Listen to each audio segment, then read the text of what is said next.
traffic officer? Jim Simon?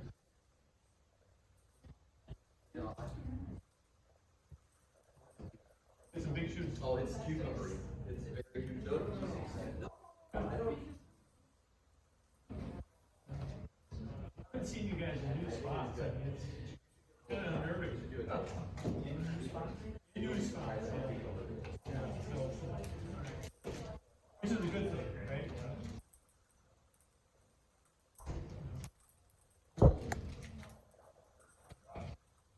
Mayor, have you seen the twinkle lights on?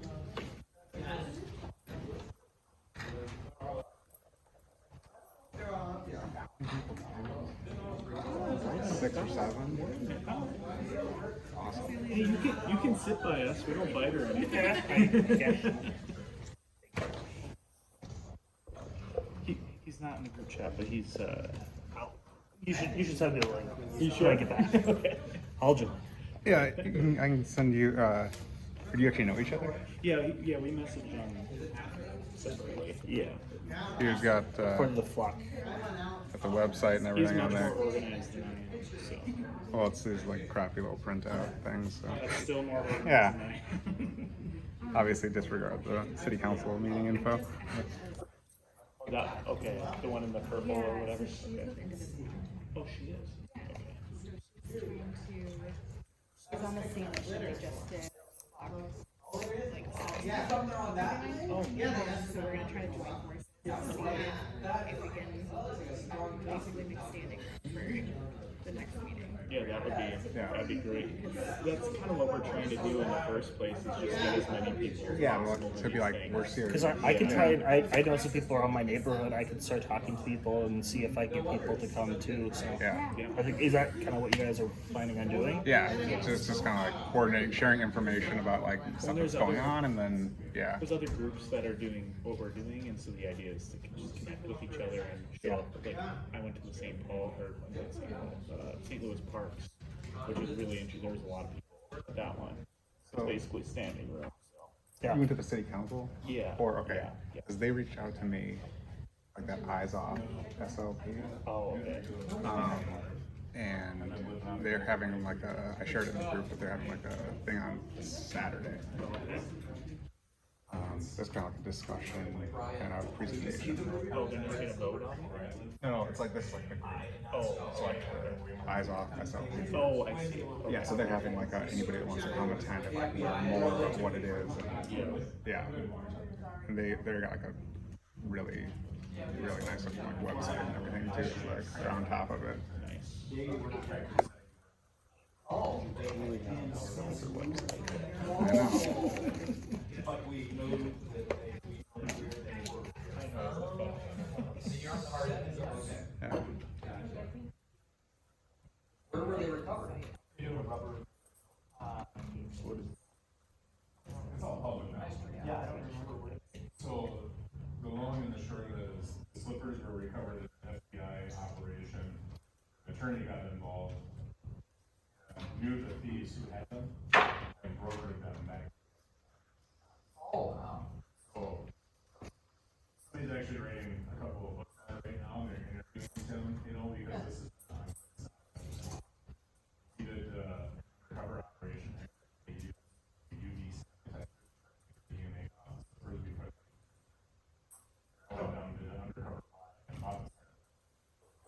From the person who was selling it on Marketplace, and we found fiber. It's kind of silliness because they're not ruby slippers. Right, it's just because they were a movie, that's the only reason they were worth it. That's why they saw them though, They thought they were rubies, and then they found out that they weren't. Yeah. So what area of town was that? I was in the south end. Of course. West of what? West of Niagara. Oh, the little south end. pan. Yep. They're new, right?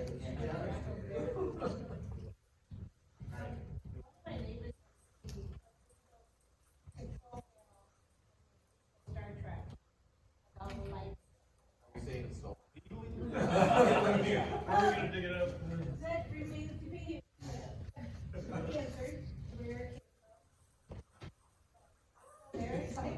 public meeting, you're just. Okay, we are going to. Recording in progress. We're gonna resume our, work session meeting for August 18th, 2026.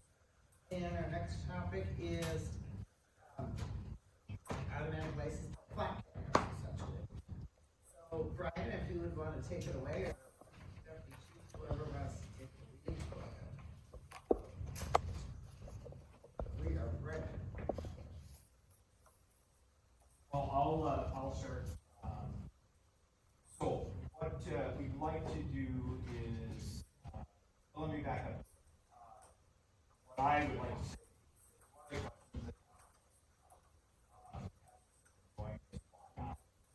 which I think is totally a fair question. My answer, because ALPR technology in law enforcement has been around for a while. We previously had it in the mid 2010s, and so when we moved to make this contract, it's like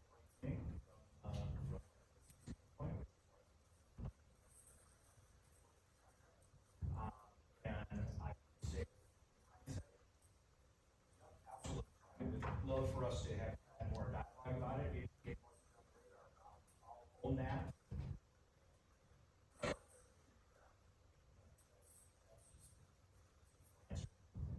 The goal that we have for tonight, we've had some dialogue about it. What we wanted to do was based on concerns that we've heard so far from you or any of you that have expressed something as is to give you our appraisal. What we believe that technology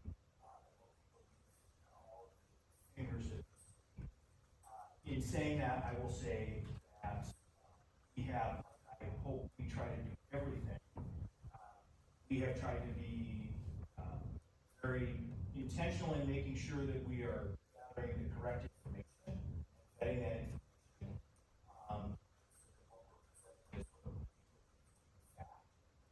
And also to be honest with you, as we take great pride in being, if you don't know the answer, we'll acknowledge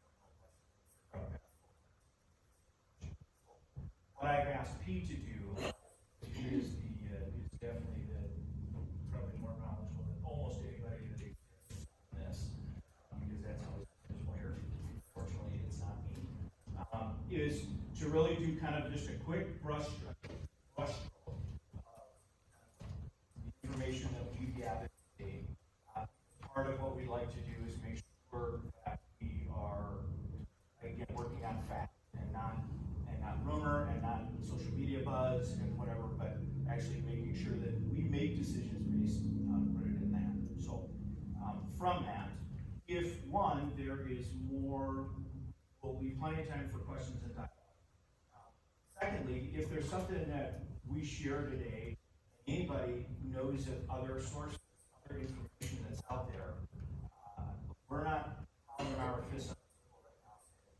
We know this. We very much, as we sit here right now, look at you and say, we believe everything we're sharing with you. If someone has some other information, this is good vetted information. What I'd ask, for Pete's sake, is, and just to make sure that we're going in the direction we want to go, we can let Pete move through the presentation briefly.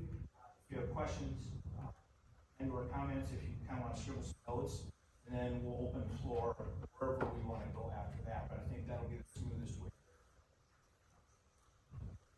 As Brian said, in crafting this, we tried to, have emails that heard from council, heard from community members who talked to the open forum. I tried to jot down the questions and try and find the best information, the best.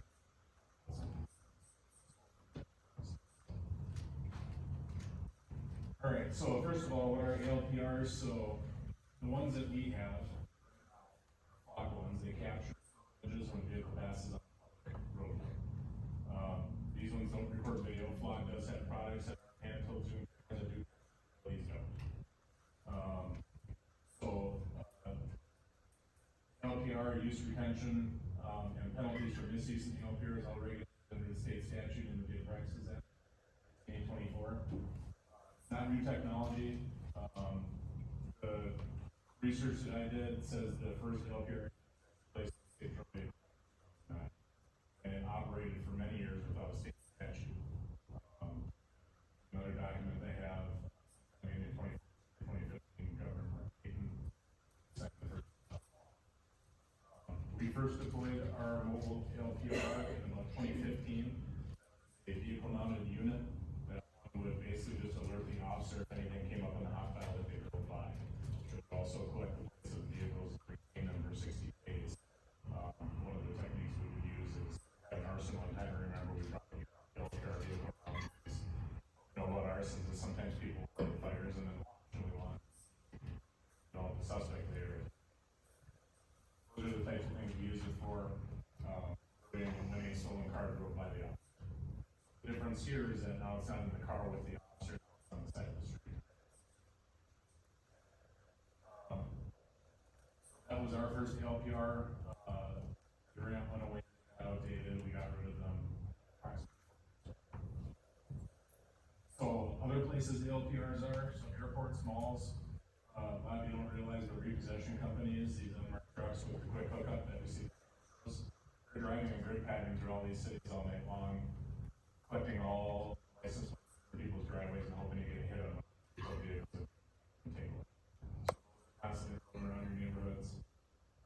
Casinos, private businesses, some HOA companies. And it's not necessarily Flock, it may be some other company. So a lot of you drive around, we get these questions. I get this question several times when I'm writing a crash report. And a citizen points at the camera on the traffic light and says, didn't that capture the crash cameras? There's traffic sensors, two different types of traffic sensors, one on the road, one just senses the vehicle. Things that might look like there's 6. So what do they capture? So most of our cameras are oriented to capture vehicles coming into town at the edge of town on major roads. So that means that they're on the edge of town, say Robbinsdale's here, they're pointing to the crystal. Generally are set lanes of traffic and the rear plate. Sometimes, depending on the lighting conditions, they can capture vehicles the other way as well from the front. And there's some examples that come up here of what it actually looks like. It's capturing those. So it gives your license plate number. If it's visible, sometimes a plate cover or something will sort that. Sometimes they have a temporary plate. Vehicle, make, model, color, body style. So basically what it's doing is it's taking the photo and then it's feeding it back to its server where it uses tools to collect data on that, analyzing, pulling off the plate, identifies it as a roof rack. So later on, if we get a robbery and somebody leaves town in a Subaru with a specific sticker on the back, it's got a roof rack and specific descriptors, we can take that time frame of the robbery, we can search those specifics and potentially identify a suspect vehicle with the plate that we can follow up on.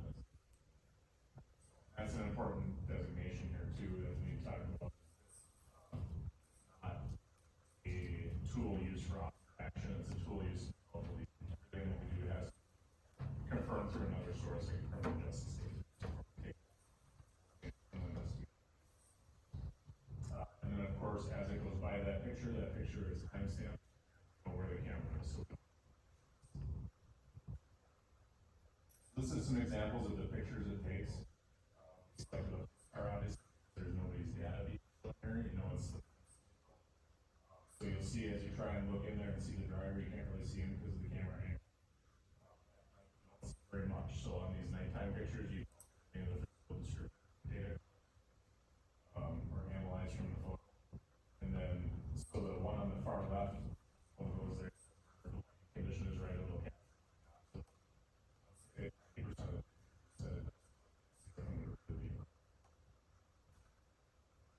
So this is just a kind of hand-drawn color scheme. Brian did some data collection on who is using ALPRs. Everybody has ALPRs in Hubbard County, whether it's stationary or it's a vehicle mounted. Now, that that is changing as we see the news stories come out. Some people are reducing the parts and pieces of the ALPR system that they're using. Some are going away from stationary to going to mobile. Some agencies who had flock before had left flock, but they've started a different system.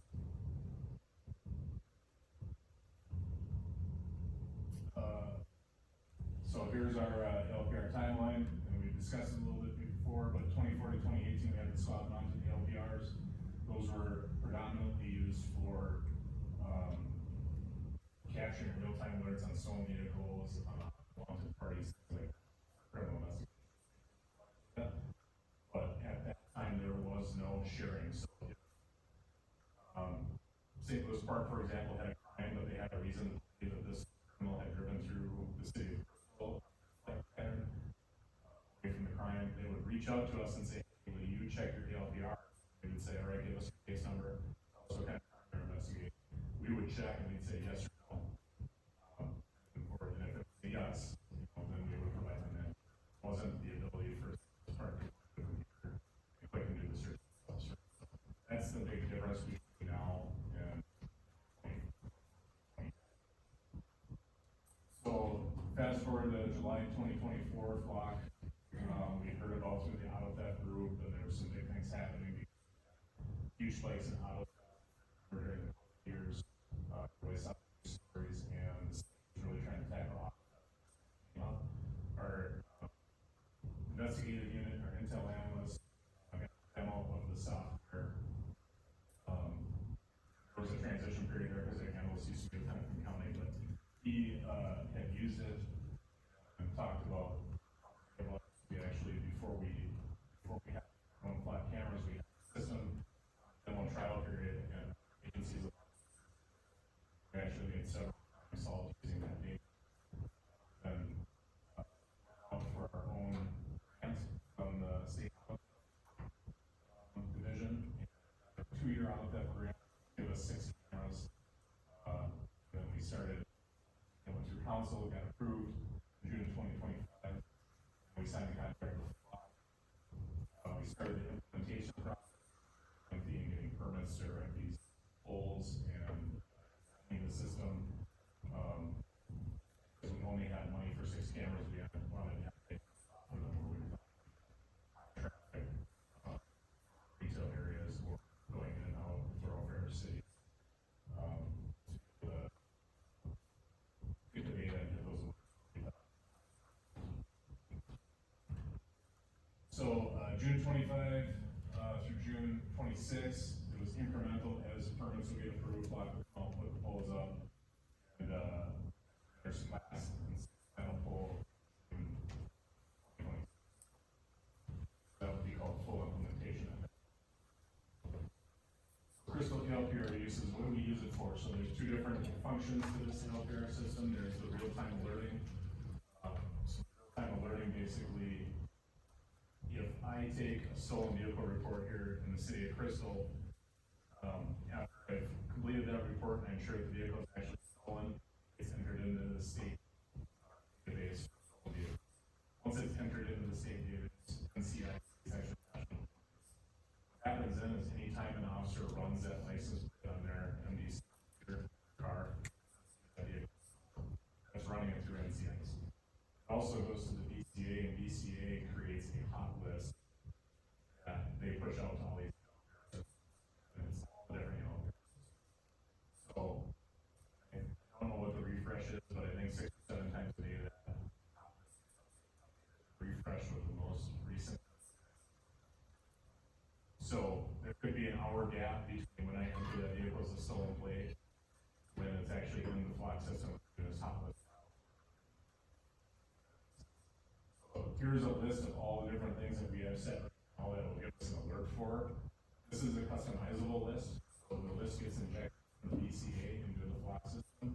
We can check and uncheck boxes. Organization. Beyond that, an officer who's operating can further refine that list and get rid of other things that they don't want to get.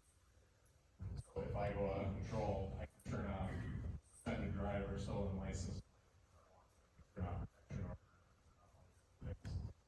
As you'll see with the data screens, you probably want to turn off suspended driver.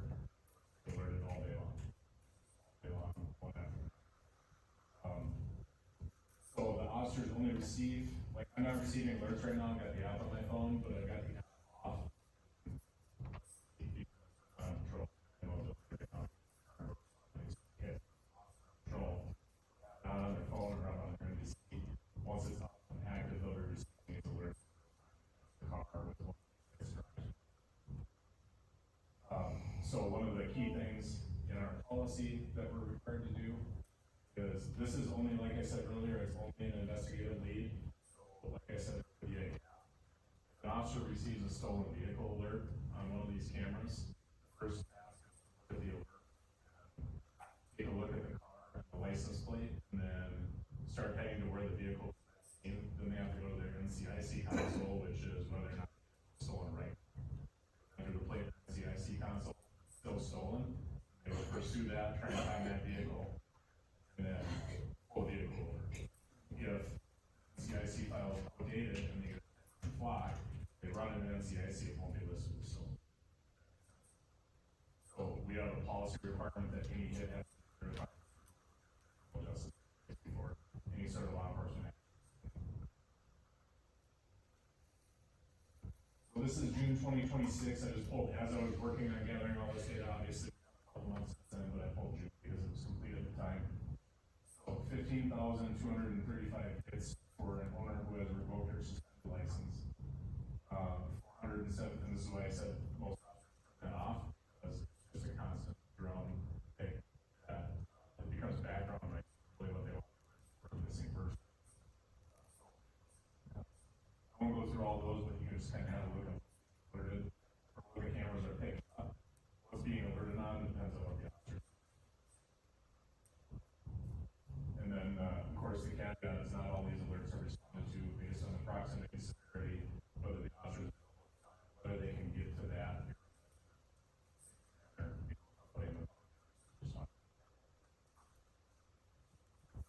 This is a snapshot of June 2026.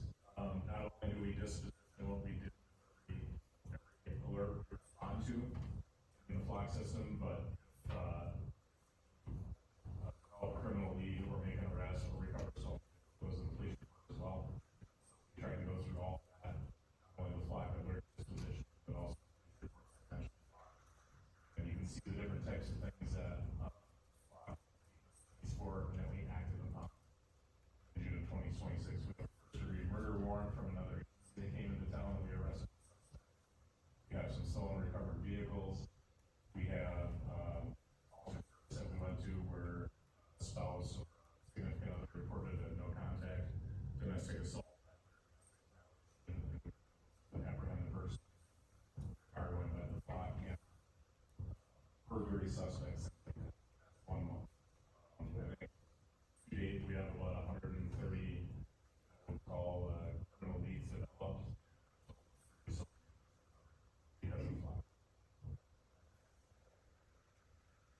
The other portion besides the alerting is the search function. This is the thing that is different than the old system.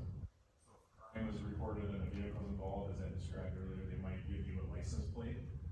Search the license plate and see if it was by one of these cameras, putting it in proximity to the crime. Or they might just have a vehicle description. You may be able to search that vehicle description, see a vehicle that matches the description, identify the license plate that was in the proximity of the crime at the time, and then use that in an investigation of the registered owner to see if they're involved or involved with crime. So we can search for any variety of things that have legitimate criminal justice purpose. That's all specified by state statute. Their policy what we can search for. They document every time we search why we're searching and the case number, so it can be audited. Allegation.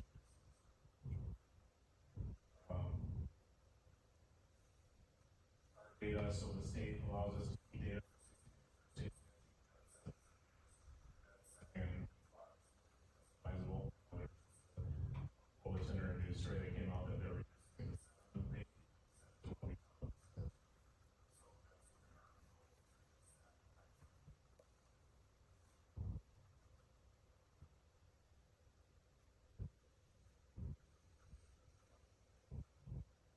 okay. So this is our searches. So Last one was kind of our criminal justice leads. This is what Crystal PD officers searched in June 2026.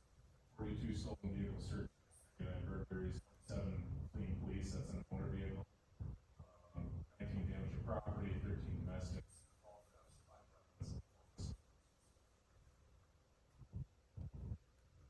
Who has access to the Crystal ALPR data? So all of our officers who have received the training on the system will then get include both the alert and search our crime analyst. Every login is used with two-factor authentication to get into the system. There's a panel in there where I can see everybody when they log out.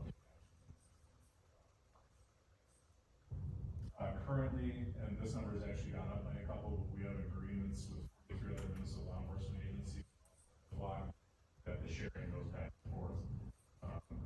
You can see at any given time who is search our data, and that's fully customizable by us. That down to only certain agencies can live do that anytime. Just other agencies not limited. Yeah, so we have check boxes for what reasons they can search for. Now, admittedly, human could try and mess with the system and for a reason, right? That's obviously one of the things that comes up, but we have immigration searches limited, we have reproductive rights searches limited, so they can search everything. But admittedly, it's not things they, I mean, that would and then the governing statute, again, is listed there. Who does not have access? So federal agencies do not have access to our data. Now, if, let's just say the PCF gets dropped, always investigating all day. There's a lot. Probably going to use that. We would do the search. We're working together, but we're not going to ever give them access to only federal immigration authorities and agents are locked up. That's they can block them off. So even if we have accounts, they can't see our data. Don't have sharing agreements. And then anybody who does not adhere to our crystal data gets share requirements or safe. So we find out that there's a specific agency that gets accused of wrongdoing, and we can lock them out as soon as we hear about it, or the person in misconduct withdraw sharing. I have just a quick question, I know, should we? But you're the mayor, right? Right, there's gotta be something.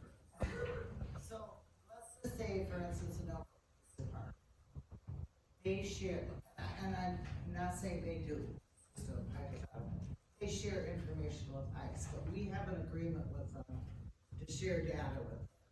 Could they tap into our system, read what's going on, and then share it with ICE because they have an agreement with them? So in order for them to do a search, they have to put in a case number, they have to specify the reason for the search, give an explanation. That's a requirement under state statute. Right now, we have immigration enforcement locked up, so they specify. Now, could they commit misconduct, lie about what, give it to somebody? Misconduct at any time in any database. Oh, but, and we have driver vehicle services too, which is undoubtedly more intrusive. Now, it's not, as some of the people in the meeting spoke about date and time, all these things, but anybody could use that system too, and there's things that are in place to use that. They could use bank data, they can abuse credit card data. There's all, Yeah. it's the human factor, right? I get it. All these things you can reinforce the system as much as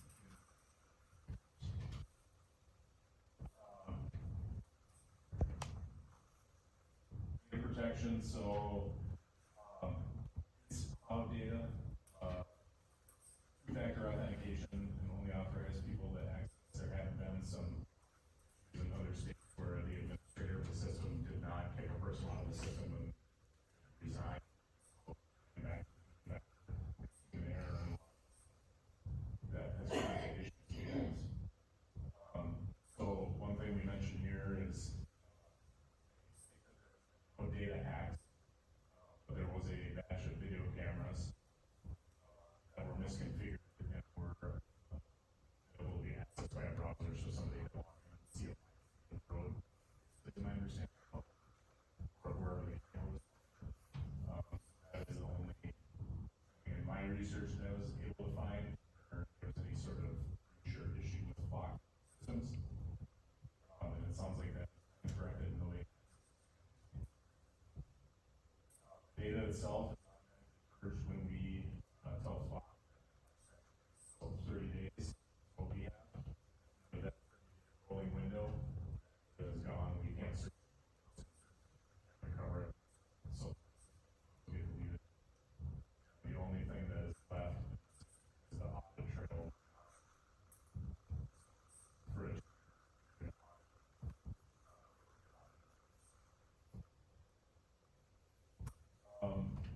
So any sharing requests, as I kind of mentioned before, the administrative, there's a portal in there where I'll log in. I have a little icon that says that might be Blaine and whatever city manager share data with us. I can then approve it. You're the only one, or is there I'm the only others one. too? We first set up the system, we had 3 administrators just to get the cameras off the ground and deal with issues and all those. Now that it's fully implemented, we've narrowed it down to 1 administrator, and that's me, and I don't perform searches by design. We have an independent team. And it would be okay to probably have 2 administrators, I can run right around and they have keys, but I feel more comfortable just having you do the right now. In this period, and anyway, so.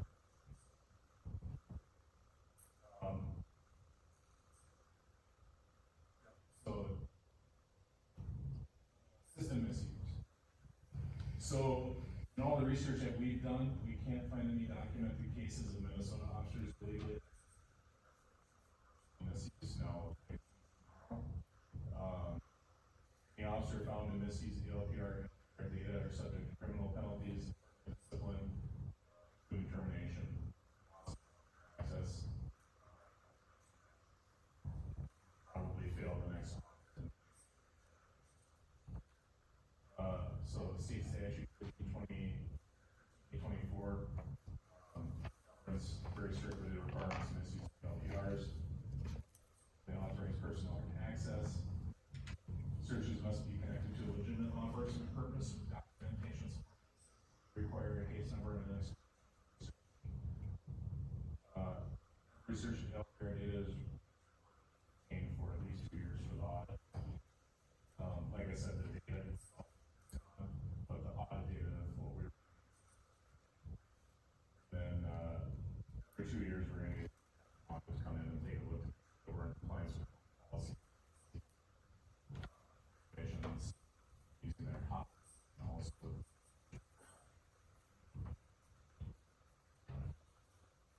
So, depending on where our conversations go here, move forward, there's a council. And the first one is look at engagement, and again, we've been trying to, in the last month or so, as this fall, we've been trying to be very deliberate and not take any knee-jerk reactions on anything, and yet, if we move forward with things, and I'll stop this shortly,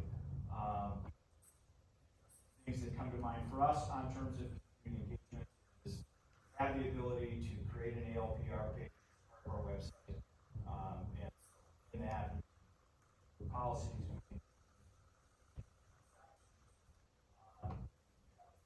the link transparency portal that'll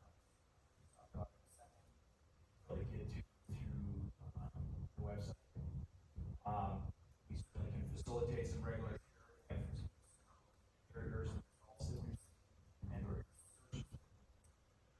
and then as talking about doing a community information which we want to hear the council's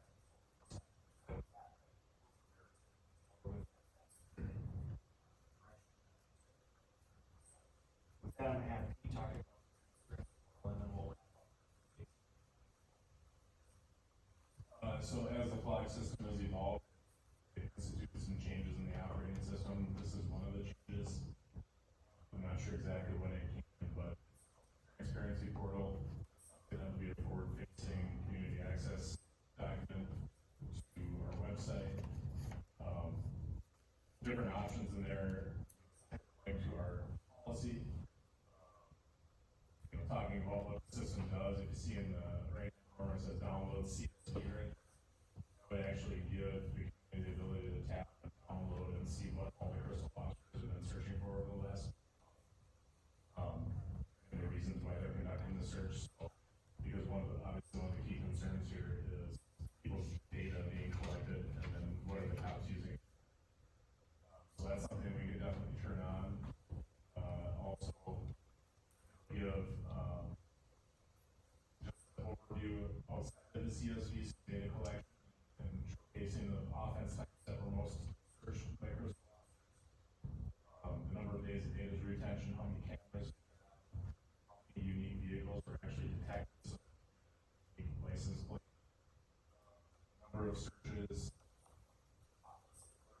so times if the VCA homicide by crystal, also an active showing of who we're sharing data with and who. If you were to tap that CS, this is what we export. Anybody can export that to the website, showing the date, the time, the how many networks were searched, how many of those networks did search and what.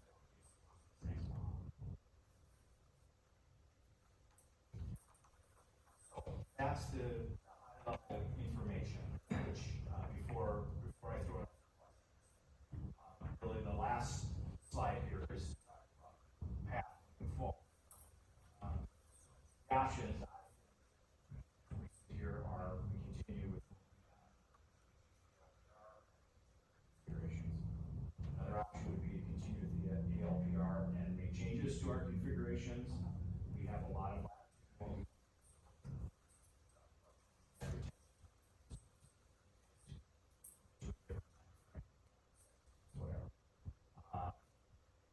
looking at changing our agency data sharing configuration, meaning we have the ability to say we have cameras, nobody gets to see the data except us.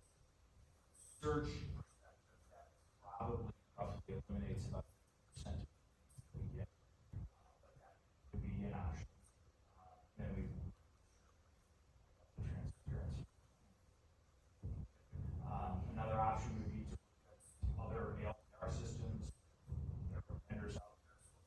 What was the issue that would be an option? Mobile ALPR technology.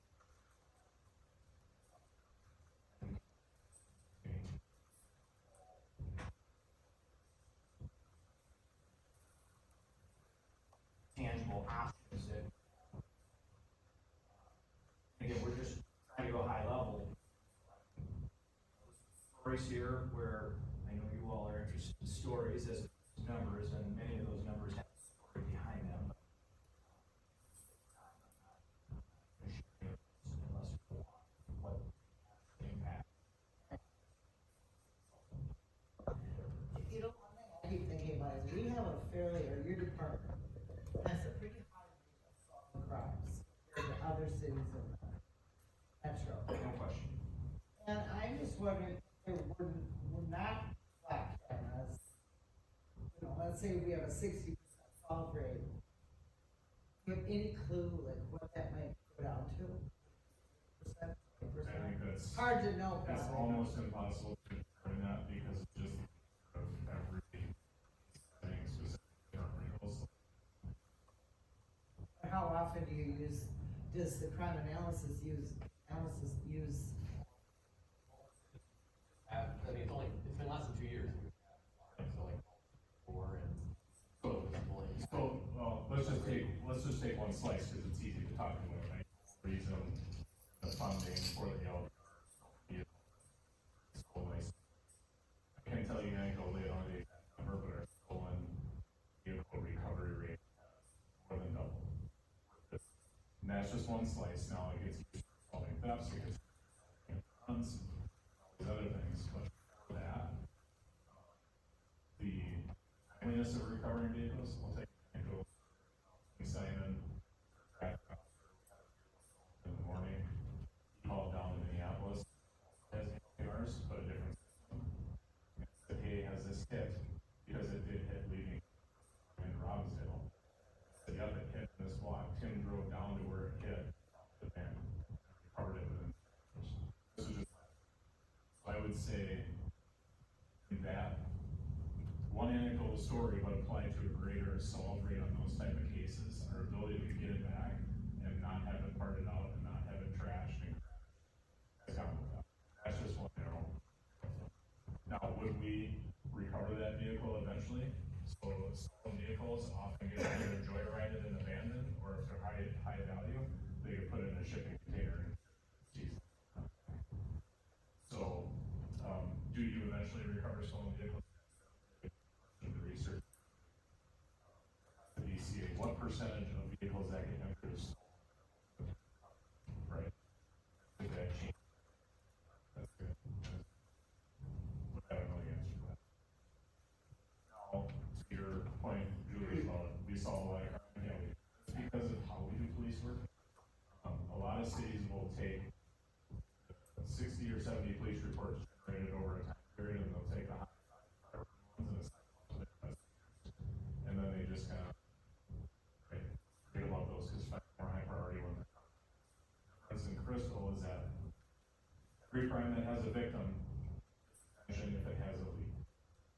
May not get attention today or tomorrow or next week because we're operating this. But once that investigator's case goes down, he eventually makes it down to the theft. Eventually makes it down to these other cases. We investigate those. That's why our solve rate is. Does SWAT contribute to that? Yes. But it's more of a methodology of how this department does its work. Considers crime it has a lead, it's solvable, and we're able to look at it.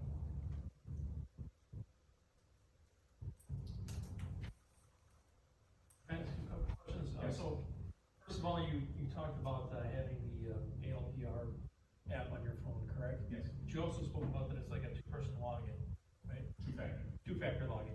When they have it on their phone, I mean, are they able to search for a license plate using that app on their phone? So is there a potential, I guess it comes back to the whole thing, is like, we're concerned about misuse. Okay. And so in that case, I mean, you could be, out and about or whatever, see somebody and decide to enter their license or follow them, is that correct? So I don't think it works in the lead. What I'm thinking, Yeah. per se? So the search function of it, the officer grabs their phone, puts it in their pocket, they go to Marshall's, and Marshall just had somebody wheel out a cart. Sure. And dump them in a car, right? And then takes off, and the person said it was a Volvo, westbound on Bassett Road. So the officer goes, okay, black Volvo, last 30 minutes, I'm gonna search the ALPR New Hope to the one on Bassett Road. See, okay, look, it did, here's a black Volvo. And it's right in that time frame and it matches, so I'm gonna write down that license plate. Okay, and then also you talked about that you don't really use Flock as confirmed, but you use another system to make sure that you're I guess, following your due diligence in terms of that as an actual crime. So I'll give you two different anecdotes. One of the things we see is we saw news last couple of weeks of alerts on a car. I don't know if that one, so that's officer error. Block alerts on a car that, the officers go up and they do a felony stop on it, and it's not really stolen, but Fox said it was stolen. So safeguard we have from that,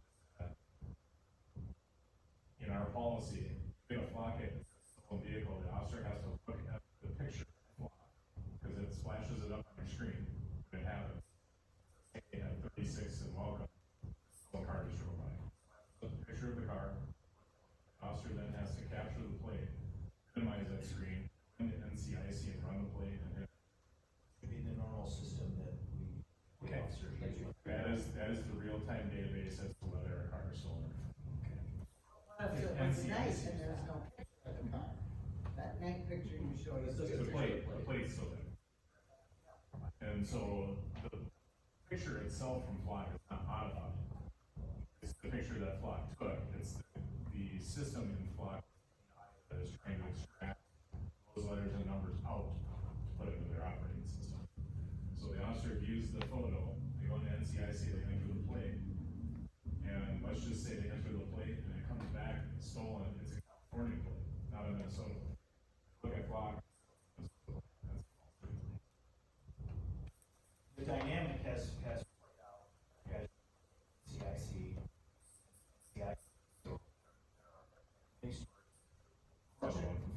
well, fortunately less over time, but certainly my days in, I would, play, and it's, this is on the vehicle, yeah.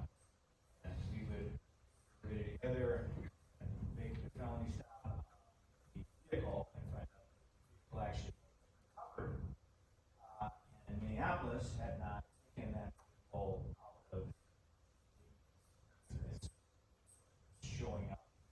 So the dynamic that's being described, which would be human error on that side, that exists and has continued to exist.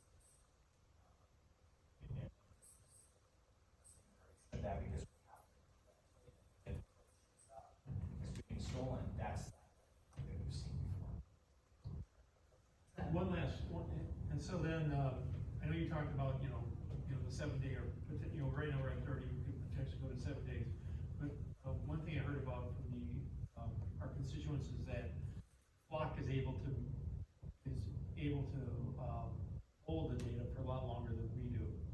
That they store it basically, and then that data therefore becomes a potential problem in terms of searching in case of immigration or whatever, looking through that data, looking for locations where these people meet. Is that? I don't know where that comes from because all the research I've done, everything that Flock has, everything that they told us, for data, you get to determine the retention period of it, and after you are done with it, it's not if they're lying to us, they're keeping it. I don't have any way to know that. I think, that is the concern of some people. That's a concern of everybody. But what Flock tells us, they put on their webpage, they say 30 days, it's 30 days, that data doesn't exist. And then Which, sorry, John, just to Okay. clarify, that's the factual information we have. We have no other information on other than, random, hey, yeah, this happened.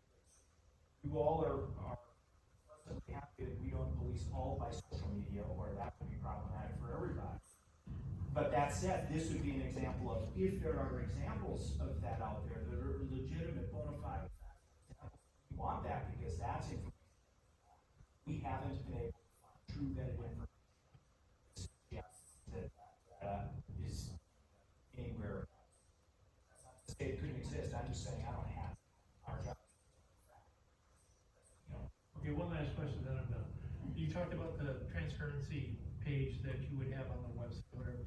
Is there any information on that page that would we be able to discern and be able to track it back to an individual?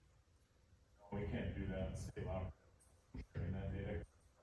I did see that there was like a number, an issue number in the first part. Is that like a case number or something like that? So there is back to it for you. Yeah. All right, so that's the screen. So this, the left column is what you're looking at? Yep. That's a randomized ID that identifies the computer search. Right, so. It has nothing to do with the vehicle or the individual or whatever. Let's just say officer, or Sergeant Nolan goes in and does a search. That search is put into the audit trail, given that ID. Okay. So it's just identified. The user ID, the search date, reason, yeah.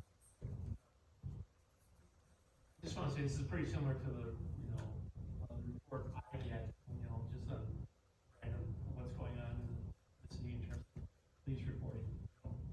So I don't have any specific information other than primarily maybe the location of where the crime has happened or whatever, and what was involved. And something like this we have to be careful with.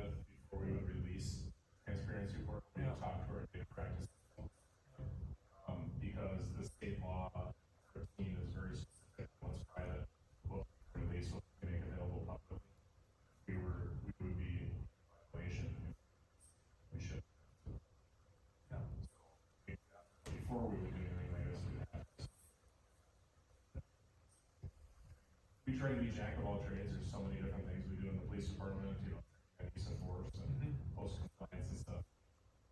In a way that I could ever follow 13. You know, we have experts for that, 2 of them. That's Very good, thank you. What about the claims of people have said that they sell the data? Fox sells the data. I know, Rachel, you had said something. There's been no proof of that. I don't know that I did say that. I've never heard of that happening. It's been a minute since I've read a block contract, but I believe that would violate the terms of the contract. And I don't wanna overspeak. So, I've never heard of that happening. We represent a lot of cities. Right, that's what I Cities concerned about that. But I don't know. I mean, I can't say that. I Because haven't there was, independent I information. think it was you that had mentioned that there's some new regulations and it changed the contract parameters in the last 6 or 7 months. correct me if I'm wrong, but with usually the terms, we have to re-sign a new contract. In general, yes. What I will say is there are a lot of contracts for the large companies that will have terms that change. I don't know what Fox says, but it is definitely not impossible that contract terms change without having them. That was one of my, based on what that is how the standard contract is based, is links to a terms agreement on the website.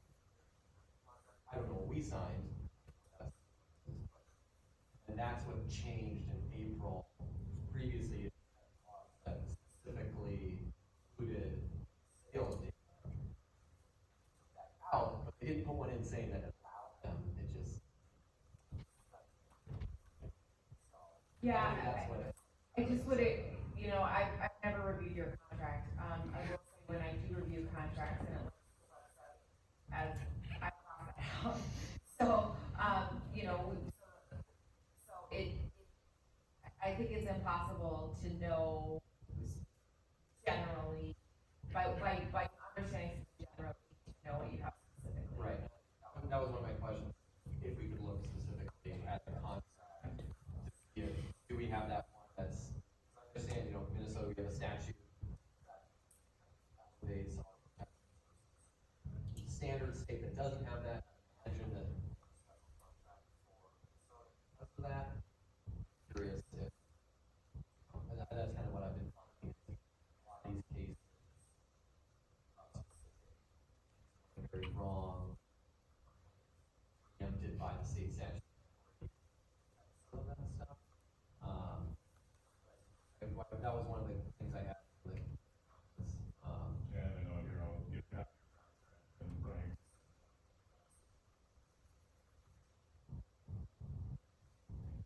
Yeah. I remember we first talked about this in 2025, at least when I came on board. You were one that was really worried about this. Yeah, I wish Forward visionary. I had lots of questions and worries that there wasn't enough. I have a lot to say. on Just this, like but I don't Kratos. know. Worried about that too. That's like.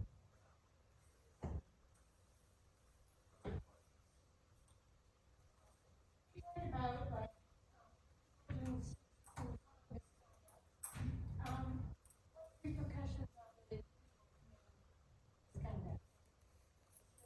They get terminated, so there hasn't been any misconduct, so, but the ones that we've seen in the news, that I was able to find source. Terminated and then get violating the data practice. And so there's a bunch of different things that you can be charged with when you're a police officer and you create. Not only are you committing the data practice, you're also being an official misconduct of office. And I've actually seen a couple cases that charge the officer with felony doing this.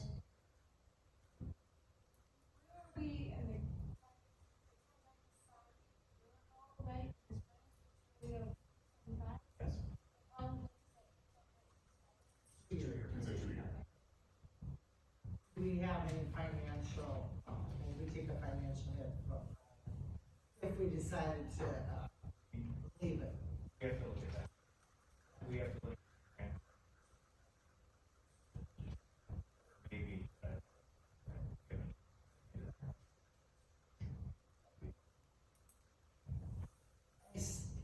I still really want, this is really important to me, I want to have a community meeting early September. I want to be able to have a place for residents, their concerns, whether they're for it or they're against. And have the police department answer the questions. I think that's really important. again, to be clear, we are prepared and ready to do that, like we are ready. We want to make sure that the council, make sure that we, at least in what we've presented so far, vetted the information, at least are addressing, people are gonna make their decisions what they want. I understand, but I want to make sure that those out there are factual, relevant to what the no problems. The council does, we want this meeting, we're ready to proceed with that. We will put that on the books. No problem. I mean, I wanna give enough time so that it's not, we call a meeting for Monday and now it's trying to. We're No, but I prepared, was we can, thinking- I would suggest that Pete and I, within the next day or so, could come up with a meeting and start. Yeah, I was thinking a Wednesday night, Wednesday the 9th. Oh, I can't do that, that's state. Are we gonna talk about the? We can, but I just wanna get an idea if you guys are on board with community meeting. Yes. Yes. Okay, yes. And yeah, you go ahead and ask your questions, but I want to set a date tonight.